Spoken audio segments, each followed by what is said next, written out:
안녕하세요, 코비에TV입니다. 오늘은 제가 해외에서 디지털 노마드로서 살고 있으면서 느끼는 장점에 대해서 한번 말해보려고 해요. 물론 단점도 있죠. 하지만 오늘은 먼저 장점에 대해서 얘기를 해보고요. 다음 시간에 단점에 대해서 한번 더 다뤄볼게요. 우선 디지털 노마드에 대해서 말씀을 드리자면 디지털과 노마드의 이제 합성어죠. 그래서 온라인을 통해서 이제 수입을 낼 수 있는 어떤 인프라를 가진 사람들이 장소에 구애받지 않고 살아가는 그런 분들을 디지털 노마드라고 해요. 저 역시도 지금 그런 삶을 살고 있습니다. 일종의 프리랜서 개념이죠. 저 같은 경우는 현재 두 개의 계약서가 있습니다. 하나는 용역 계약의 형태고 하나는 도급 계약의 형태예요. 용역 계약이라는 거는 말 그대로 저란의 인력을 제공해주는 개념인 거고, 도급 계약은 내가 일을 하는 건수라든지 일을 하는 범위에 따라서 급여가 지급되는 방식을 얘기합니다. 갑자기 비가 오네요. 제가 앞으로 이제 두 개의 영상을 통해서 장단점을 얘기할 건데, 이 장단점에 대한 부분은 제가 해외에 살고 있다는 특수성도 어느 정도 반영이 된 개념이기 때문에 디지털 노마드나 프리랜서를 생각하시고 계신 분들은 이 점을 좀 참고해 주시면 되겠습니다. 우선 첫 번째 장점인데요, 시간을 절약할 수 있다는 점이에요. 보통 이제 회사 근처에 거주하시는 분들이 아니라고 하면 보통 이제 지하철이나 버스로 오가는 시간 뭐 적게는 30분에서 많게는 1시간 정도. 그런데 이제 이게 왕복 개념으로 생각하면 하루에 뭐 짧게는 1시간에서 많게는 2시간 이상씩 이렇게 소비를 하게 되는데, 뭐 그 시간에 뭐 책을 읽는다든지 생산적으로 사용하면 상관이 없는데, 많은 분들이 그 시간에 이제 졸고 자거나 아니면 그 시간 동안에 또 피로가 많이 누적이 되죠. 근데 이제 디지털 노마드, 프리랜서로서는 그런 시간을 아낄 수 있다는 게 가장 큰 장점이고요. 그로 인해서 축적되는 체력도 어느 정도 장점이라고 보실 수 있습니다. 그리고 시간 절약 개념에서 제가 하나 더 말씀드릴 건, 물론 이제 필요한 행사도 있을 거고 뭐 필요한 회의도 있을 건데, 회사 생활을 하다 보면 불필요한 행사에 참여해야 될 때도 있을 거고, 또는 이걸 왜 하나 싶은 그런 회의를 할 때도 있을 거예요. 저 같은 경우는 정말 그런 회의가 많았거든요. 불필요한 회의가 많았던 회사여서 그 회의 때문에 실질적으로 일해야 되는 시간을 뺏기는 경우도 종종 생겼습니다. 그런데 프리랜서나 디지털 노마드는 그런 행사나 불필요한 회의에 참석함으로써 뺏기는 시간들을 상당히 절약할 수 있다는 점이 큰 장점이죠. 내가 필요한 일에만 시간을 투여할 수 있으니까. 현재는 제가 용역이랑 도급 계약이 돼 있는 회사로부터 정말 중요한 회의로부터 결정된 사항들만 전달을 받고 그걸 일에 반영할 수 있기 때문에 상당히 시간이 절약되고 있습니다.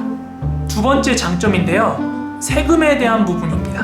일단은 우리가 근로계약이 돼 있으면 4대 보험이 들어가기 때문에 여러분들의 수입이 가령 세전 300만 원이라고 하면 거기서 4대 보험에서 빠지는 그런 여러 가지 세금들 공제하고 나면 한 10% 정도 떼죠. 그럼 실질적으로 여러분들은 270만 원을 받게 될 거고요. 그렇지만 이제 프리랜서, 디지털 노마드 같은 경우에는 자기가 하는 일에 대해서 그리고 그 일로부터 벌어들이는 수입에 대해서 3.3%의 원천징수만 이제 소득에 대해서 떼게 됩니다. 그럼 실제로 300만 원의 일을 했다고 가정을 했을 때 300만 원의 3.3%니까 약 9만 9천 원 정도 세금을 떼고 실질적으로 나한테 떨어지는 돈은 290만 원 정도가 되겠죠. 저도 지금 계약서가 두 개 존재한다고 했는데 두 회사 모두 3.3%씩만 떼고 지금 임금을 지급받고 있는 상태라서 아무래도 급여 생활을 할 때보다는 실수령의 측면에 있어서는 조금 더 늘어난 측면이 있습니다. 그리고 말했듯이 계약서가 두 개이기 때문에 저 같은 경우는 월급쟁이 생활할 때보다 수입은 훨씬 더 좋은 편이에요. 자, 세 번째 장점입니다. 이거는 첫 번째에서 말했던 시간 절약에 대한 부분이랑 조금 연계되는 부분인데, 근무 장소에 제약이 없다는 사실입니다. 이 근무 장소에 제약이 없다는 부분은 굉장히 큰 효율로 다가오거든요. 보통 회사에서 일이 빨리 끝나도 오늘 업무 다 끝났으니까 얼른 퇴근해봐 이러는 회사 거의 없잖아요. 보통은 그날의 업무 할당량이 다 끝나도 정해진 퇴근 시간인 6시나 7시까지는 회사에 묶여 있어야 되는 상황이 발생을 하잖아요. 이게 당연하고요. 그렇기 때문에 퇴근 시간대까지는 내가 할 수 있는 일들이 굉장히 제약이 생깁니다. 물론 회사에서 뭐 8시간, 9시간 있는 동안 100% 다 일을 할 수만은 없죠. 지인들한테 연락이 오면 연락 뭐 체크도 하고 필요하면 뭐 온라인 쇼핑을 할 수도 있는 거고요. 회사라는 곳은 근로를 위한 대기 시간도 근무에 책정을 해가지고 비용을 주는 것이기 때문에 그러나 프리랜서나 디지털 노마드는 내가 필요한 업무를 다 끝내고 나면은 장소에 구애되지 않고 내가 할 수 있는 일을 할 수 있게 됩니다. 뭐 가령 은행을 간다든지 아니면 내가 집에 항상 있기 때문에 뭐 밀렸던 설거지나 빨래를 한다든지 청소를 한다든지 그런 부분을 통해서 조금 시간을 활용할 수 있는 부분이 장점이고요. 물론 저 같은 경우는 용역 계약 하나랑 도급 계약이 하나가 있어서 용역 계약도 한국 현지 시간으로는 뭐 9시부터 6시까지는 제가 업무 가능한 상태로 항상 대기를 해야 되고 그 안에서 필요한 업무들을 끝내야 되지만 제가 집에 있다는 장점 때문에 회사에 출근을 해야 되는 상황이었다면은 퇴근을 하고 나서 집에 와서 뭐 빨래를 돌린다든지 집안일을 해야 된다든지 뭐 그랬던 반면에 지금은 뭐 출퇴근 시간도 절약이 되는 부분이 있고 이제 업무가 잠깐 비는 동안에 뭐 빨래라든지 청소를 할 수 있다든지 뭐 내 시간을 조금 더 활용할 수 있다는 점 그런 게 좀 장점인 것 같아요. 네 번째 장점입니다. 네 번째 장점은 제가 하는 만큼 돈을 벌 수 있다는 게 가장 큰 장점인 것 같습니다. 제가 27살에서 28살 무렵에는 거의 회사에서 살다시피 했거든요. 고정으로 10시까지 야근을 했고 뭐 많게는 11시까지 하고 밤새고 주말에도 일 때문에 연락받고 주말에도 출근하고 그런 일들이 굉장히 잦았어요. 그렇지만 일을 더 한다고 돈을 더 주는 회사는 아니었거든요. 이런 적이 있었어요.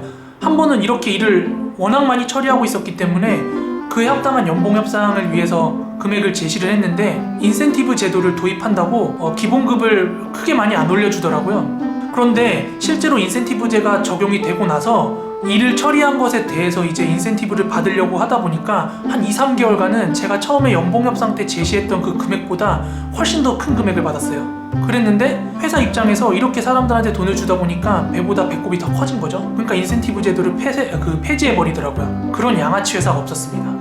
실제로 영업직이라든지 인센티브 제도가 제대로 갖춰진 곳이 아니라면은 내가 일을 하는 만큼 돈을 더 받기가 어려운 것이 현실이고요. 실제로 야근을 하더라도 야근 수당 잘 챙겨주는 곳 많이 없습니다, 대한민국에. 그런데 저 같은 경우는 용역 계약의 경우는 인력을 제공하는 거기 때문에 저의 인력에 대한 부분이 책정이 된 것이고요. 도급 계약 같은 경우에는 내가 하는 만큼에 대해서 분명하게 급여가 책정이 되어 있습니다. 그래서 만약에 업체에서 저한테 더 많은 일을 요구할 때는 그만큼의 금액을 더 줘야 되는 부분이 있고요. 그렇기 때문에 이 도급 계약이라는 형태는 내가 일을 하는 만큼 돈을 받는다는 거에 대해서는 상당히 합리적인 부분인 것 같습니다.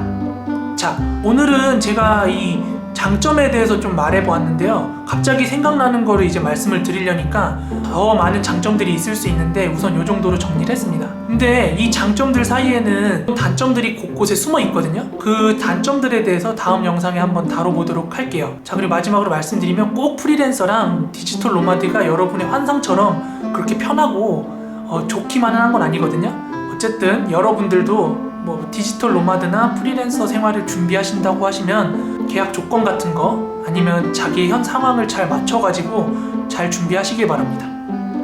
시청해주셔서 감사하고요. 마지막으로 좀 도움이 되셨다면 좋아요, 구독하기 한 번씩 눌러주시면 감사하겠습니다. 그럼 다음 시간에 뵐게요. 안녕.